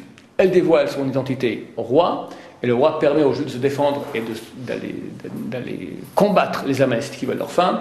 Et ce jour qui aurait dû être un jour de pogrom, est aujourd'hui un grand jour de réjouissance, comme quoi les Juifs ont pu se venger et tuer leurs ennemis. Nous allons lire maintenant un passage de la Megillat Esther. Cette Megillat Esther, donc, c'est le texte qui relate tout cet épisode-là, qui était écrit d'après la tradition par la reine Esther et par Mordechai, donc le héros de la Megillat Esther. Et le texte nous dit la chose suivante. Dans Sud la capitale, les Juifs tuèrent ainsi exterminèrent 500 hommes. En outre, par Shandata, Dalphon, Aspata, Porata, Dalia, Ridata, Parmash, Arisa, Arida, Vaizata, les 10 fils d'Aman, fils d'Amdata, persécuteurs des Juifs, ils les mirent à mort. Donc, les Juifs ont tué les 10 collaborateurs proches de Haman, ce sont ses 10 fils, et ils les mirent à mort. Dans toutes les Megillah de tous les temps, il est nécessaire d'écrire la Megillah de façon cachère. Il faut un parchemin avec une encre cachère. Il est nécessaire d'écrire la liste des 10 fils d'Aman sur une colonne, comme on le voit ici. Si on l'écrit comme des lignes normales, c'est pas valable. Il faut faire sur une colonne. Pourquoi comme une colonne? Différents commentaires donnent, il y en a qui disent que s'ils avaient été écrits en escalier, alors ils seraient remontés, et on ne veut pas qu'ils remontent, alors ils tombent pour plus pouvoir remonter. D'autres disent parce que ça ressemble à un mât, ils ont tous été pendus sur la même main. Donc on suggère cela par la colonne qui fait allusion au mât.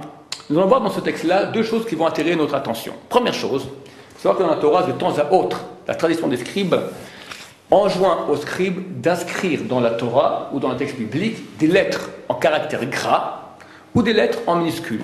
En caractère gras, par exemple, dans le verset que tout le monde connaît, Shema Israël, Adonai Eloheinu, Adonai Echad, la profession de foi juive, la lettre Aïn du mot Shema est marquée en caractère gras. La lettre Dalet, dans le mot Echad, du même verset, est marquée en caractère gras dans le Sefer Torah, dans le parchemin de la Torah. Des fois, il est minuscule. Par exemple, nous venons maintenant de finir le livre de Vaïkra. La lettre Aleph, dans le mot Vaïkra, qui est le premier mot de ce livre Vaïkra, la lettre Aleph de ce mot est marquée en minuscule dans le texte.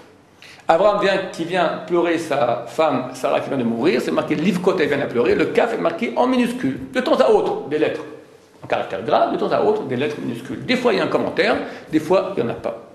Dans cette liste des 10 fils d'Aman, la tradition des scribes nous donne l'obligation d'écrire 3 lettres minuscules. Ce petit taf dans Parshandata, ce petit shin dans Parmashta, ce petit zain dans Vaizata, et une grande lettre majuscule, ce grand vav dans ce même mot Vaizata. De tous les temps, ça a été fait ainsi. Pour voir des Megillot, ici j'ai une Megillah du XVIe siècle. On y voit très bien la liste des 10 fils d'Aman. Il y a une petite caricature sympa, on voit le mât sur lequel ils ont été pendus. Et on voit le petit taf minuscule dans Parshandata, le petit shin minuscule dans Parmashta, le zain minuscule dans Vaizata et le grand vav du même mot Vaizata. De tout temps, c'est ainsi les prêts qu'il faut le faire. C'est obligatoire. Pourquoi aucun commentaire écrit ne le cite? On ne sait pas. Comme ce qu'on fait depuis des millénaires et comme ce qu'on doit faire, point barre. Première chose intéressante. Deuxième, la Megillat Esther est un des seuls livres de toute la Bible dans lequel jamais le nom de Dieu n'est mentionné. Mais néanmoins, Chazal, dans le Midrash Esther, nous dit que tu peux voir Dieu sous l'incognito. Il faut savoir qu'il y a des lectures différentes de la Torah. Comme on a fait maintenant dans Vaïshlach, on a lu l'histoire de Jacob, on voit qu'il y a une lecture simple, une lecture un peu plus profonde. La lecture profonde s'appelle d'habitude la lecture midrashique. Le midrash vient donner une lecture midrashique plus profonde, avec un autre aspect, des fois plus profond que le sens simple, superficiel du texte. Le midrash nous dit, sache que lorsque tu vois dans la Megillat Esther, c'est marqué le roi Assuérus. Ça fait effectivement allusion au roi Assuérus qui a effectivement vécu en chair en os il y a 2500 ans en Perse. Mais lorsque la Megillat Esther va citer le roi tout court, pas le roi Assuérus, le roi tout court, Amelech, le roi. De qui s'agit-il? C'est qui le roi par excellence? Référence à Hachem, à Dieu. Avec ces clés de compréhension que nous transmet le Midrash, reprenons la lecture de ce texte-là en lecture midrashique. Donc je reprends, dans Sud la capitale, les Juifs tuèrent ainsi exterminèrent 500 hommes, en outre, par Shandata, Dalphon, Aspata, etc. Les 10 fils d'Aman, fils d'Amdata, persécuteurs des Juifs, ils les mirent à mort, donc ils sont bien morts. Mais ils ne portaient pas la main sur le butin. Le jour même, le compte des victimes tombées à Suse, la capitale, fut communiqué au roi. C'est qui le roi? Le Midrash, c'est Dieu. Et celui-ci dit à la reine Esther. La reine Esther est une des 7 prophétesses que le peuple juif a eu. Il y a eu 48 prophètes, 7 prophétesses. Esther est une d'entre elles. Donc elle a un contact avec la divinité lui parle, Dieu lui parle, elle lui répond. Donc Dieu dit à la reine Esther, à Suse la capitale, les Juifs ont tué et exterminé 500 hommes, ainsi que les fils d'Aman. Que n'auront-ils pas fait dans les autres provinces du roi? As-tu encore une demande à présenter? Elle te sera accordée. Un souhait exprimé sera réalisé. Extraordinaire. Dieu vient vers la reine Esther, lui dit, écoute Esther, t'es génial. Qu'est-ce qu'elle a fait Esther? Elle a ordonné 3 jours de jeûne consécutifs. C'était le soir de Pessah. Il faut manger les matzot, les galettes. On leur dit, on ne peut pas jeûner. Il y a une mitzvah de manger les galettes. Mais si vous mangez les galettes, il n'y a plus le peuple juif. À quoi ça mange les galettes? Il n'y a plus le peuple juif. Il y a ici un décret d'anéantissement du peuple juif. Il faut 3 jours jeûner. Et tout le monde, les vieillards, les femmes, les enfants, par terre, en train de pleurer, faire tchouva. Dieu, on regrette, on a péché, on se repentit, on fait tchouva, on revient vers les sources. Dieu vient vers la reine Esther, lui dit, reine Esther, il y avait un décret terrible contre le peuple d'Israël. Par la tchouva que tu as redonnée au peuple d'Israël, tu as sauvé, et ce décret s'est transformé en décret de mal contre les ennemis d'Israël. Tu peux maintenant me demander tout ce que tu veux, accordé d'avance. As-tu une demande à présenter, elle te sera accordée. Un souhait exprimé, il sera réalisé. Qu'est-ce qu'on demande? Une Ferrari, le loto, quelque chose de bien. Quelque chose de bien. Que demande la reine Esther? Très bizarre. Esther répondit au roi, c'est tel le bon plaisir du roi qu'il soit permis aux Juifs dans Suse de faire demain encore ce qu'ils ont fait aujourd'hui et que les 10 fils d'Aman soient pendus à la potence. Elle demande qu'on pende les 10 fils d'Aman. Mais excusez-moi, mais c'est idiot. Ils sont déjà morts. C'est bien marqué en haut, on a bien lu. Il est mis à mort. Et Dieu dit même à Esther, les Juifs ont tué et exterminé 500 hommes, ainsi que les 10 fils d'Aman, donc ils sont bien morts. Rachid dit oui, qu'on pende des cadavres. Pour l'exemple, que les gens voient, regarde, tu ne frottes pas parce que tu nous embêtes, regarde comment tu vas finir, comme Aman et ses acolytes. Mais Rachid explique d'après le sens simple, où c'est pas Dieu qui a parlé à la reine Esther, c'est le roi de l'Israël. Oui, on a vu pendre les morts pour l'exemple. Ok, j'accepte. Si maintenant c'est Dieu qui vient, te demande, d'après la tour midrashique, Dieu vient te dire, demande-moi ce que tu veux, mais demande quelque chose de bien, pas qu'on pende des morts, c'est crétin. D'autant plus, ça rend très mal dans le texte. Pourquoi? C'est marqué. Qu'il soit permis aux Juifs de faire demain encore ce qu'ils ont fait aujourd'hui et que les 10 fils d'Aman soient pendus à la potence. Donc tu veux faire demain ce que tu as fait aujourd'hui. Mais aujourd'hui, quand tu as pendu les fils d'Aman, ils étaient vivants. Donc quand un petit point ça, ça fait grrr, ils ont pu gargouiller, après ils sont morts. Demain, tu prends un mort, tu le pends. Il ne va pas gargouiller. C'est pas la même pendaison. C'est une différence entre pendre des vivants et pendre des morts. Donc comment tu veux faire demain ce que tu as fait aujourd'hui? Mesdames, Messieurs, quel est le sens de cette demande énigmatique au roi, à Dieu, de la part de la reine Esther? Et quel est le sens de ces petites et grosses lettres? Octobre 1946, procès de Nuremberg. 20 criminels de guerre nazis sur les bancs des accusés. Et voici les auteurs du crime. Ici, Hermann Göring, chef de la Luftwaffe, l'armée de l'air, appelé Reichsmaréchal, maréchal du Reich. Monsieur Göring porte des lunettes de soleil. Car comme en témoignent les films de l'époque, Monsieur Göring pleure. Monsieur Göring est sensible. Il sait qu'il risque dans quelques jours d'être de l'autre côté, dans le monde des morts. Monsieur Göring n'a pas été trop sensible d'envoyer des centaines de milliers de bébés dans les camps. Rudolf Hess, dernièrement décédé de vieillesse dans sa prison en Allemagne, condamné à réclusion à perpétuité. Ribbentrop, ministre des Affaires étrangères. Keitel, Ernst Kaltenbrunner, le plus jeune des inculpés, appelé l'architecte de la destruction. Il sera responsable d'un groupe de la Gestapo qui s'appelle le RSHA, Recha, bizarrement, Recha signifie mal en hébreu. 20 inculpés. Durant tout l'été 46, les procès se déroulent. Il est clair, il y aura pas mal de condamnations à mort. On hésite sur 1 ou 2 inculpés, condamnation à mort ou réclusion à perpétuité. Surtout, on discute quelle condamnation à mort. Au niveau juridique, c'est extrêmement complexe parce que nous sommes en territoire conquis. Alors, est-ce qu'on va maintenant juger d'après la loi du pays, l'Allemagne, ou d'après la loi des pays conquérants? Et il y a 2 conquérants, la Russie, l'Amérique. L'Amérique, c'est chaise électrique. Russie, ça peut être pendaison. Si c'est une cour martiale, c'est fusillade. Au niveau juridique, c'est très complexe. Pour finir, en date du 16 octobre 1946, la sentence est exécutée aux petites heures du matin. Parmi les 20 inculpés nazis, 11 seront condamnés à mort. Voici leur liste. Jugement rendu par le tribunal militaire international, accusé, condamnation. Göring, à mort. 1. Streicher, à mort. 2. Frick, à mort. 3. Ribbentrop, à mort. 4. Kaltenbrunner, à mort. 5. Sauckel, à mort. 6. Keitel, à mort. 7. Jodl, à mort. 8. Frank à mort 9, Rosenberg à mort 10, Dietz-Inkart à mort 11. Condamnés à mort par pendaison. Le lendemain matin, le François annonce gaiement, avant l'aube à Nuremberg, les chefs nazis ont expié leurs crimes. Oui, mais pas tous. Göring semblait dormir sur son lit, il était mort. Sa femme et sa fille sont soupçonnés de lui avoir remis l'ampoule de poison. 11 condamnés à mort par pendaison, moins 1 qui se suicide. Combien ça nous fait? 10. Peut-être est-ce cela le sens de la demande de la reine Esther au roi. Qu'il soit permis demain encore, pas demain dans 24 heures, demain extensif, dans le futur lointain, de refaire ce qu'on a fait aujourd'hui.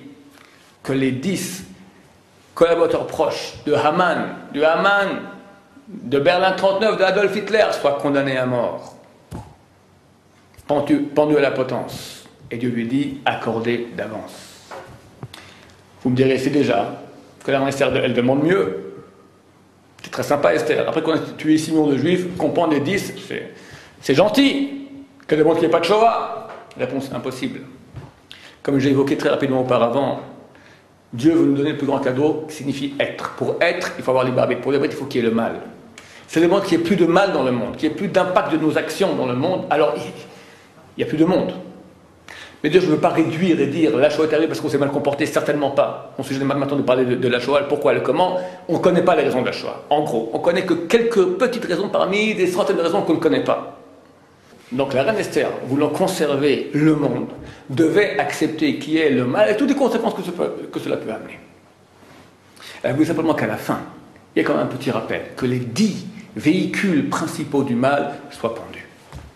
Quand il y a un véhicule du mal dans ce monde-là, donc il y a une présence du mal, qu'à la fin, lorsque le mal disparaît, quand nous sommes en voie de faire disparaître le mal, que ces 10 princes du mal, ces 10 véhicules du mal, soient pendus à la potence. Et Dieu lui dit, accordez d'avance. La date, mesdames et messieurs, n'est pas n'importe quelle date. La date juive du 16 octobre correspond à la date du Kaf Aleph Tishré, du 21 Tishré. Quelle fête avons-nous le 21 Tishré? C'est Sukkot. Mais quel jour de Sukkot? Le 7e. Quelle fête avons-nous le 7e jour de Sukkot? Hoshana Rabbah. Très bien, Hoshana Rabbah. Que font les juifs religieux la nuit d'Hoshana Rabbah? La veillée. Qu'est-ce qu'ils font la veillée? Ils mangent, ils fument des cigarettes, qu'est-ce qu'ils font? Étudient la Torah toute la nuit. Pourquoi? Ceux qui savent ça, ceux qui ont participé à la veillée savent. Vers 2h du matin, tu commences à piquer du nez, tu étudies très très mal. Dors bien toute la nuit. Après, frais dispo, tu vas étudier toute la journée, comme il faut. Pourquoi tu étudies la nuit? Tu étudies mal la nuit, après le jour, tu dors mal aussi parce que tu étais à moitié KO. Rien n'est bien. Pourquoi tu étudies spécialement la nuit? Réponse. Parce que dès minuit pile, la nuit de Hoshana Rabbah, jusqu'au petit matin, a lieu le jugement ultime de Dieu. Dieu juge son monde chaque année en 3 étapes. Première étape, premier Tishri Rosh Hashanah. Deuxième étape, 10 Tishri Yom Kippour. Étape ultime, la nuit dès minuit, la nuit de Hoshana Rabbah, le 21 Tishri, étape ultime, le dernier moment, le jugement final. Tu ne vas pas être vautré dans ton lit en train de ronfler alors que tu es jugé. Donc tout le monde se lève pour étudier, pour encore essayer de gagner quelques points, pour essayer d'améliorer le jugement final. Mesdames, messieurs, à l'heure près du jugement ultime de Dieu, où Dieu juge son monde, les 10 inculpés nazis sont pendus. C'est le 21 Tishri de quelle année? L'année 5707 du calendrier juif. 5707, c'est l'année 707 du 6e millénaire. Je reprends la Megillat Esther. On avait des petites lettres et une grosse lettre. Mesdames, messieurs, Taf, combien ça vaut Taf? 400. Shin, combien ça vaut Shin? 300. Ça nous fait 700. Zain, combien ça vaut Zain? 7. L'année 707. Le Vav, le grand Vav, combien ça vaut Vav? 6. L'année 716 du grand Vav du 6e millénaire. Tout y est. Le quand, le comment et le pourquoi. Ce n'est pas tout. Je vous cite ici maintenant Newsweek, la coupure de journal original du Newsweek, 28 octobre 1946, Affaires étrangères, page 46. The 13 steps, les 13 marches. Fanatisés. Les officiers de la prison décident à ce qu'aucune autre victime ne leur échappe. Immédiatement enchaînèrent les 10 survivants dans leur cellule. Puis pendant 90 minutes, aux petites heures du 16 octobre, ils se succédèrent l'un après l'autre aux potences. L'article va raconter comment les 10 vont être pendus, c'est passionnant, je n'ai pas le temps de vous le raconter. Je m'attache au dernier cité par l'article. Only Julius Streicher went without dignity. Uniquement Julius Streicher s'en alla sans dignité. He had to be pushed across the floor. Il fallut le pousser sur le plancher. Wild eyes, les yeux sauvages, and screaming, en hurlant « Hi Hitler !» Mounting the steps, en montant les marches, he cried out, il cria « And now I go to God. » Et maintenant, je vais vers Dieu. Mesdames, Messieurs, je pense que dans la vie, il n'y a pas de moment plus poignant, plus authentique, plus criant qu'à la dernière seconde de ta vie. Ce nazi se trouve une seconde avant qu'il passe de l'autre côté. Elle a la corde au cou. Dans une seconde, la trappe va s'entrouvrir sous ses pieds. C'est pas le moment des blagues. Quelqu'un va mourir, c'est pas bon de faire une blague. D'autant plus il dit « And now I go to God ». Maintenant je vais vers Dieu. En allemand « Und jetzt ich gehe zum Gott ». Je vais maintenant vers Dieu. C'est le moment le plus poignant, le plus authentique de sa vie. Le voici, Julius Streicher. Avant, après. Il va hurler une parole avant de mourir. Cette parole, je ne sais pas d'où elle sort. Pas de ses tripes, de son âme, du plus profond de son être, le plus authentique qu'il puisse y avoir. Il regarda les témoins en face des potences et cria « Purim Fest 1946 ». C'est-à-dire fête de Purim 1946. En allemand, Purim Fest 1946. Clac, il meurt. Je ne comprends pas. Nous sommes au mois d'octobre. Purim se fête au mois de mars. Pourquoi ce nazi crie-t-il avant de mourir fête de Purim 1946? Ça n'a rien à voir. Réponse, j'en ai pas. Est-ce que Dieu lui a mis ses mots dans la bouche? Est-ce qu'il a étudié les textes, c'était un rabbin, il a compris ce que les rabbins veulent dire? Est-ce que c'était une réincarnation? J'ignore. Je ne sais pas. Une chose est claire. Ce que nous sommes en train de dire.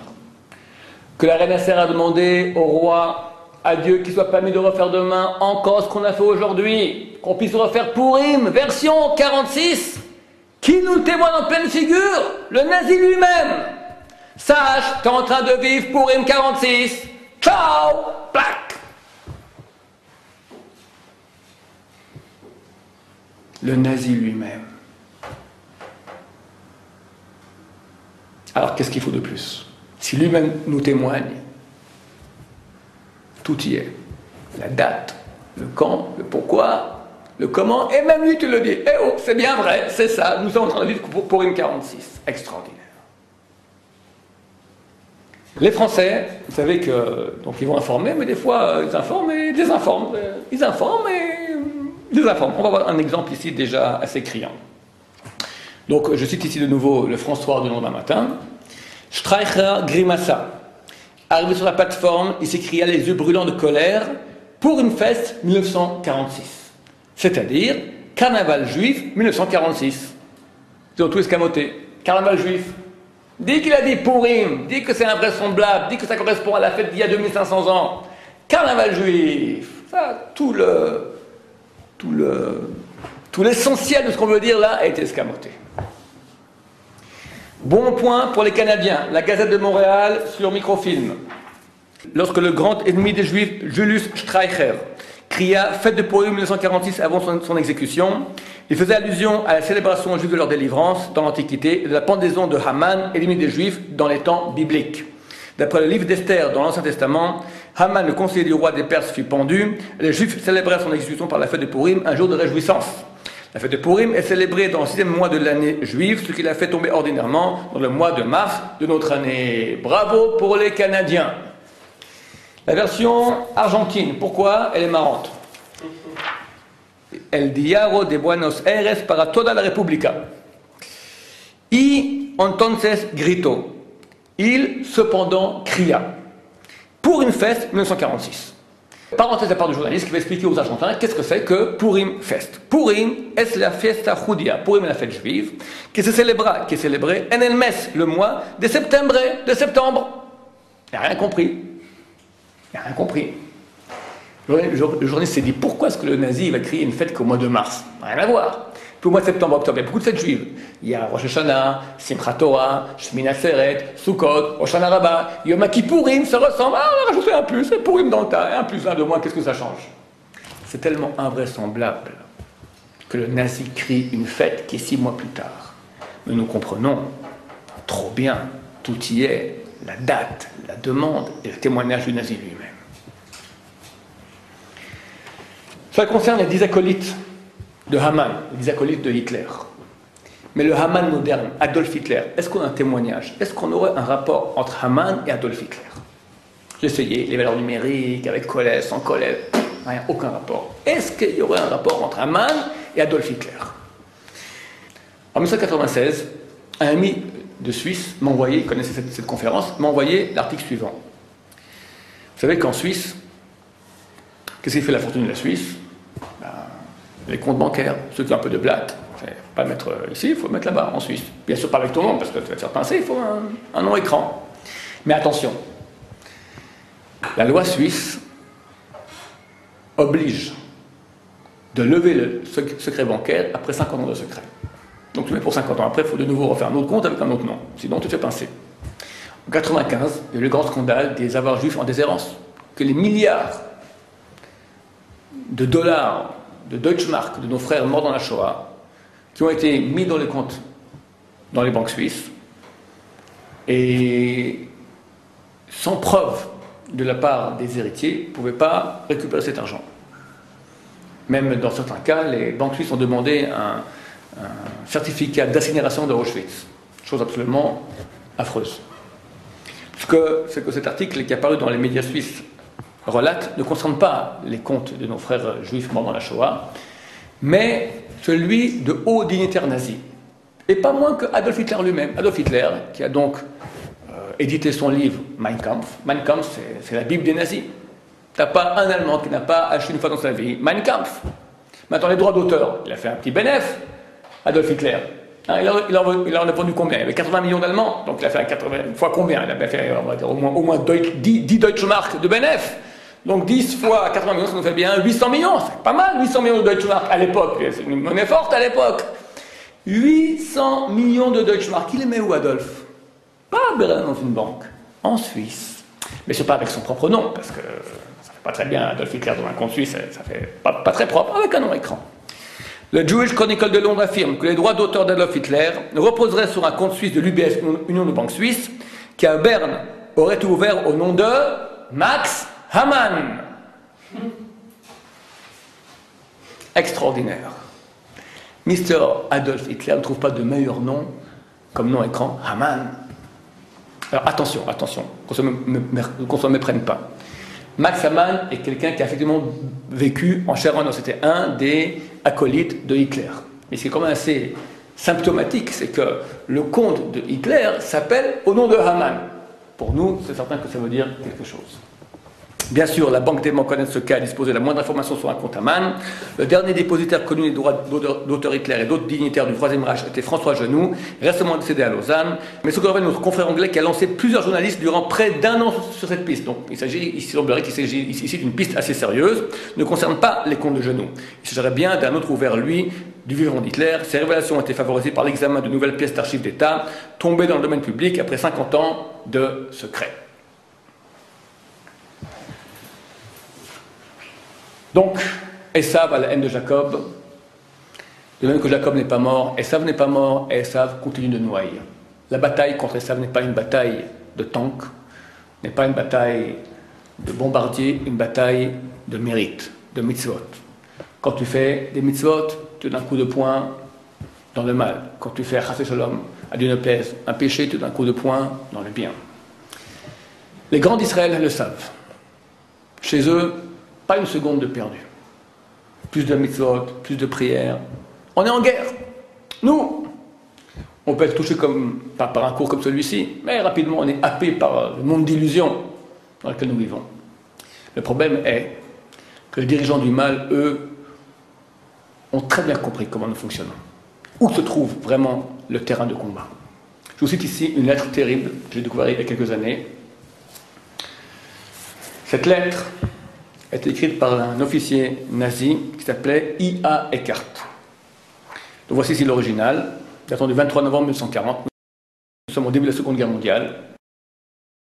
Les Allemands viennent de conquérir les territoires qui sont à l'est de l'Allemagne, à forte concentration juive. La question se pose, qu'est-ce qu'on fait des Juifs qui y a dans ces territoires conquis de l'Est? Voici ici la traduction en français. Cracovie, le 23 novembre 1940. Circulaire émanant de la direction du gouvernement général à l'intention des gouverneurs des districts concernant l'ordre provenant du bureau de la sécurité du Reich.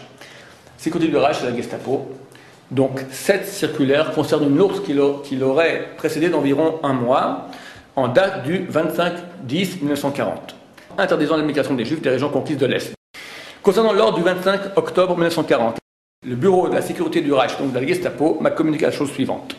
Étant donné que les possibilités d'immigration des Juifs hors des frontières du Altreich, des districts de l'Est, du Merenz, de la Moravie et de Bohême sont déjà limitées, à la demande du maréchal du Reich, c'est Hermann Göring, ont été encore diminuées, je demande de refuser toute demande d'immigration. Cette lettre, mesdames et messieurs, que nous lisons un peu trop facilement, nous sommes près de 70 ans plus tard, et nous lisons très facilement cette lettre, mais qui en fait est terrible. Elle signifie qu'avant cette lettre, on pouvait encore s'enfuir. Après cette lettre, terminée. Pris au piège. 6 millions de Juifs gazés dans des camps commencent par là. Et la question se pose, pourquoi? Vous, nazis, vous nous haïssez. Vous pouvez avoir en Allemagne Judenrein, purifié de Juifs. Alors pourquoi vous nous gardez? Pourquoi vous fermez les frontières? Faites le contraire. Dites, tout Juif qui sera encore dans les territoires conquis de l'Est, dès la date de dans 10 jours, sera passible de mort. En 10 jours, sans bouger le petit doigt, tu es en Allemagne, Judenrein. Fais tout le contraire, tu fermes les frontières. Attends, tu as quelques millions de Juifs à rendre, Judenrein. Nous savons aujourd'hui qu'il y a eu des débats houleux entre Hitler et ses généraux à l'état-major. L'état-major disent on doit d'urgence amener des trains avec des munitions, des renforts sur le front de l'Est contre la Russie. Hitler dit non. On prend les trains pour amener les Juifs dans les camps. Priorité aux Juifs. Les généraux disent mais si on n'amène pas maintenant des renforts, on risque de perdre des batailles. Hitler répond tant pis, les Juifs d'abord. Les généraux disent mais si on perd la bataille, on risque de perdre la guerre. Et Hitler répond les Juifs d'abord. Dans les articles qui racontent les citations des criminels de guerre nazis qui vont être pendus à Nuremberg, un des inculpés, avant d'être pendu, il va dire si on avait réussi à stabiliser le front de l'Est, on n'aurait pas perdu la guerre. Ça veut dire que tu es prêt à perdre la guerre, perdre l'Allemagne pour tuer les Juifs. C'est absurde. On sait que la Seconde Guerre mondiale était une guerre d'effort de guerre. Les bombardiers alliés rentraient à l'intérieur des territoires pour affaiblir l'Allemagne. Alors pourquoi tu t'affaiblis maintenant en bloquant toutes les voies ferroviaires pour amener des Juifs dans les camps? Pourquoi tu as attrapé ces Juifs? Il est antisémite, il sait bien qu'il ne peut pas tuer tous les Juifs du monde. Il y en a en Palestine, il y en a en Amérique du Sud, en Australie, il y en a partout, il faut aller dans le monde entier. Pourquoi tu vas attraper ces Juifs-là? Mets-les dehors! Tu auras une Allemagne puissante, tu vas gagner la guerre, tu arriveras même peut-être un jour en Australie. Pourquoi tu t'affaiblis au point même de t'auto-torpiller, perdre la guerre pour tuer ces Juifs? Qu'est-ce qu'ils ont de si spécial, ces Juifs, que tu veux les avoir? Mets-les dehors! Mais là, monsieur la Gestapo répond. Une immigration de Juifs de l'Est entraînerait une régénération spirituelle et durable du judaïsme mondial. On ne veut pas simplement tuer du Juif, on veut empêcher une régénération spirituelle et durable. Ce peuple a trop duré, ça fait 4000 ans qu'il existe, Hitler le voit. Comment il se régénère de façon spirituelle, de génération en génération? Car de par leur approche religieuse orthodoxe, Les Juifs de l'Est possèdent la majorité des rabbins et enseignants de Talmud. Pourquoi est-ce qu'il faut attraper 6 millions de Juifs et les gazer, les griller dans les camps? Parce que parmi eux, il y a une majorité de rabbins et enseignants de Talmud. Parce que si eux s'échappent, alors Am Israël, Yaakov Lomet, ils vont régénérer de façon spirituelle et durable. Ce que les rabbins se tuent à dire dans les yeshivot à leurs élèves. L'étude de Torah, c'est ça notre garantie de pérennité. Mais ce n'est pas des rabbins qui parlent. Ce n'est pas des rabbins qui parlent. C'est la Gestapo. L'atroce, affreuse Gestapo. Eux, ils ont compris. Eux, ils ont compris comment nous, on fonctionne. Comment Am Israël, Yaakov Lomet, comment se fait-il que ce peuple est éternel? Étude de Torah. Et si on attrape ça, alors ceux d'Australie, de Palestine, d'Amérique disparaîtront. Les grands de Torah sont là.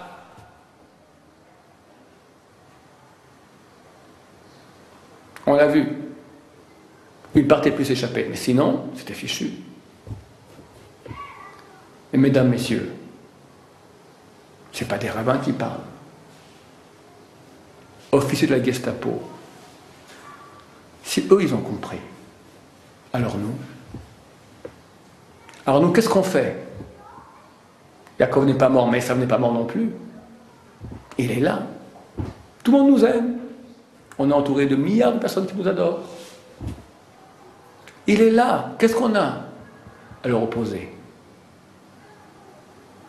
Si eux ont compris, on a le droit d'oublier. De plus, chaque juif orthodoxe de l'Est apporte un renfort important à les organisations juives américaines dans leur lutte constante pour le renouvellement spirituel du judaïsme américain. De plus, chaque juif, chacun de nous, et comment ils ont montré ça, ces salauds? Ils recherchent chacun, des fois avec des chiens dans la forêt des semaines, qu'il n'y ait pas un qui échappe, dans les granges, les armoires, les greniers, les caves, qu'il n'y ait pas un qui échappe, de peur que quoi? Apporte un renfort important, quoi, c'est une brigade de tanks? Une escadrille de bombardiers? Qu'est-ce que c'est? Tellement grave, quoi? Il va à un shiur de Torah, il prend un passage de la Torah avec un commentaire de Rashi. De ça, ils ont peur.